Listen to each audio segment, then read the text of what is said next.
자, 안녕. 자, 책 다 한번 읽어보시고 들어온 거죠. 그렇지, 학생은 중지하시고 책을 꼭 먼저 읽어보시고 들어와야 됩니다. 왜냐하면 우리가 그 면대면 수업보다 설명 시간이 상당히 짧기 때문에 내가 충분히 많은 설명을 하고 싶어도 못해요. 그러니까 여러분들이 미리 꼭 예습을 하고 머리에 대략적인 것을 모래 놓고 와서 수업을 들어야 여러분들이 보다 쉽게 이해할 수 있을 겁니다.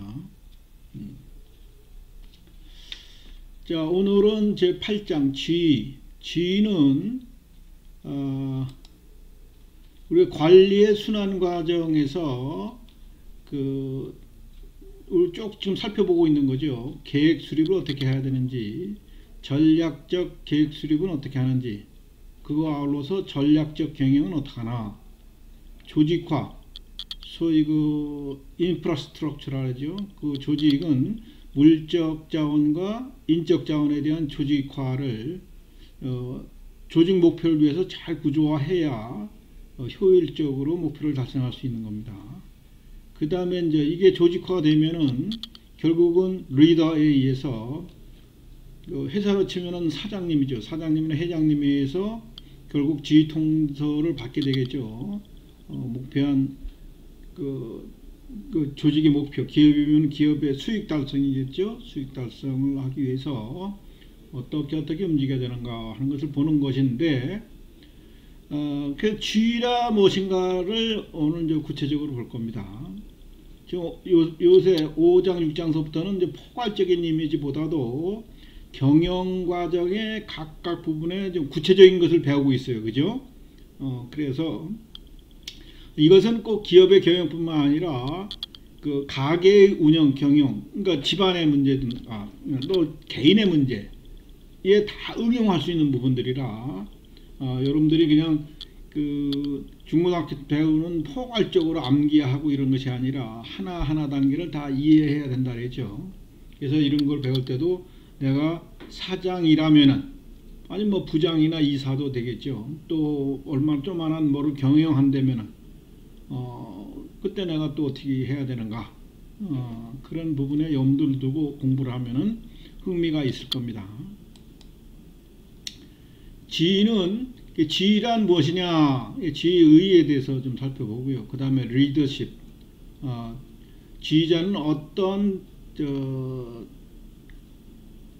과정 아니면 성격을 가지고 잘 이끌어야 훌륭한 리더십을 발휘할 수 있느냐, 이런 걸 보는 거예요. 동기부여는 팀원이나 아니면 조직의 G 통제하에 있는 그 구성원들이, 인원들이 어떻게 일을 적극적으로 열심히 할 수 있을까, 이런 걸 보는 거죠. 팀과 팀워크. 그러니까 우리가 보통 조직하면은 위계질서에 의한 뭐 부장, 과장, 계장 뭐 이런 식으로 위계질서에서, 위계질서라고는 항상 권한과 책임이 있죠. 그래서 지시받는 입장과 일을 하는 입장보다는 팀이라고 하는 것은 같이 일한다는 개념, 같이 협동적으로 일을 한다는 개념에 팀제들이 많이 도입되고 있는데, 이 장단점 같은 것도 살펴보고요. 그 다음에 의사소통. 우리가 요새 뭐 꼭 조직이 아니더라도 커뮤니케이션 얘기를 많이 하죠. 친구 간의 커뮤니케이션도 그렇고, 가족 내의 커뮤니케이션, 뭐 사회생활의 커뮤니케이션이 엄청 중요합니다. 우리나라 사람들의 말싸움이 상당히 많은 편에 있는 경우에도 대부분은 어떤 진실에 대한 충돌보다도 의사소통이 잘 안 돼서 상호간의 오해에서 생겨나는 싸움이 많아요.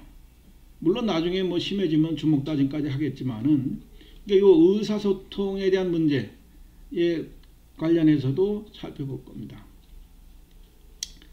요 아래 그림은 일론 머스크라고, 여러분 테슬라 그 전기자동차 개발하신 분 있죠? 예, 그분이 아주 그냥 엄청 황당한 생각을 갖고 계신 분이에요. 심지어는 최근에 우주 여행을 기획 상품을 해서 시공 운행을 몇 차례 성공했죠. 그러고 지금 여기서 보는 것은 스타링크 프로젝트라고 해가지고 지구 위에 그 우주 공간에다가 위성 인터넷을 쏘아 올려가지고 무려 몇 개? 1000기 이상을 쏘아 올렸고 그래가지고 총 전체적으로 한 12,000개를 쭉 쏘아 올려서 거기서 그물망처럼 서로 정보를 주고받을 수 있게끔 해서 위성 인터넷 서비스를 제공하겠다고 이런 계획에서 현재 벌써 955개를 쏘아 올렸고요. 이게 완성되면은 인터넷은 이제 뭐가 BG에서 안 되고 장소가 어디에서 안 되고 뭐 이런 소용 없어요. 다 그냥 어디서든지 산 꼭대기든지 히말라야 산 꼭대기에서도 인터넷이 되는 환경을 만들 계획을 갖고 있는 어떻게 보면 상당히 공상과 같은 생각인데 이것을 실천해 나가는 사람입니다. 그리고 테슬라의 그 일론 머스크라는 사람은 또 괴짜라고 알려져 가지고 사회 현안에 대해서도 막 거침없이 막 얘기를 해요. 유튜브를 통해서, 유튜브가 아니라 SNS를 통해서. 그래서 많은 사람들이 그 테슬라의 SNS를 주목을 합니다. 그래서 이 사람이 한마디 하면은 전 언론이 움직여요. 그래서 심지어는 테슬라라는 회사는 소위 홍보팀이 없을 정도로 그렇습니다. 우리나라에서도 주로 이제 정치인들이 SNS를 많이 활용하죠. 하고 싶은 말을 방송이나 언론을 통하지 않고도 SNS에 자기가 글을 올리면 이게 일파만파 퍼지는 경우도 꽤 있죠.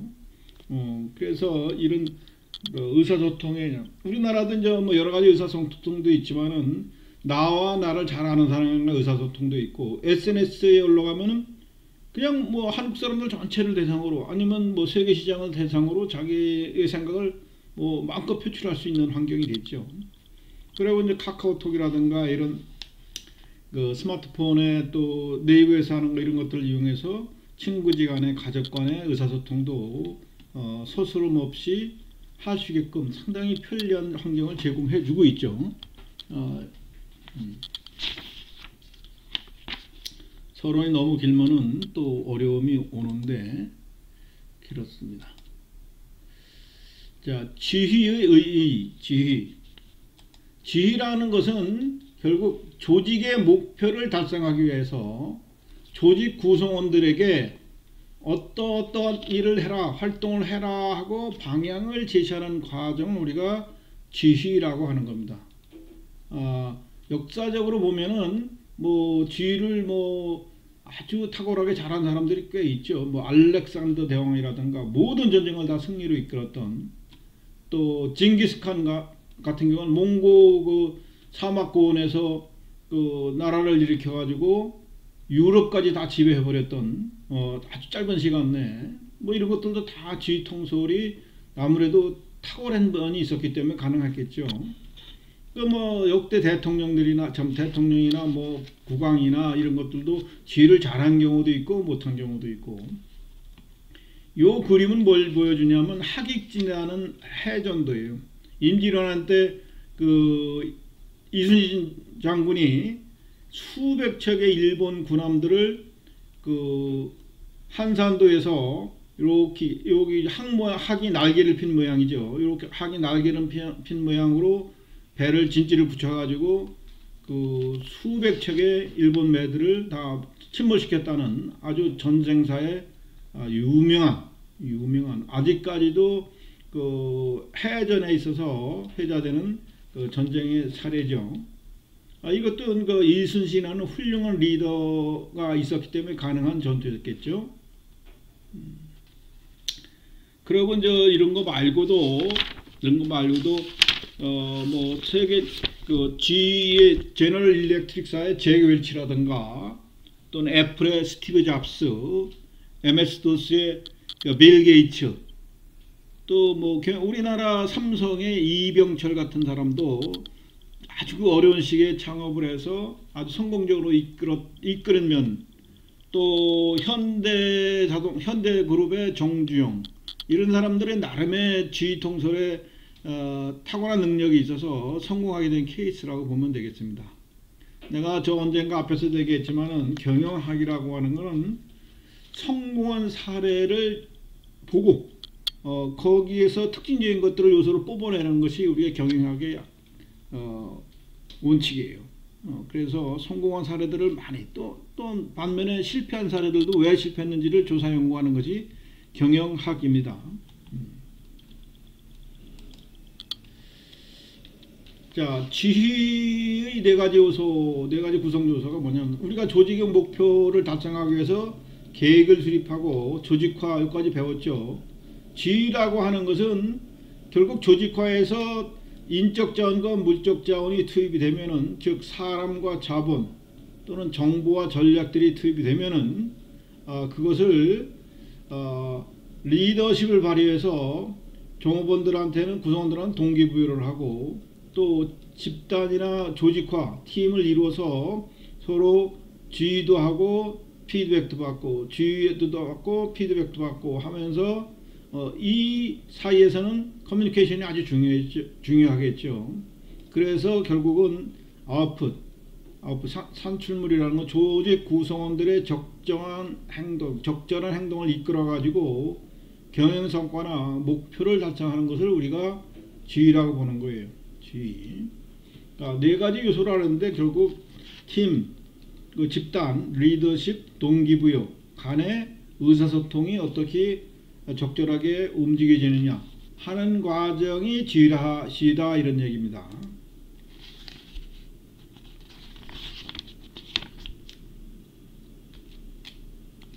자, 리더십은 좀 쉬었다가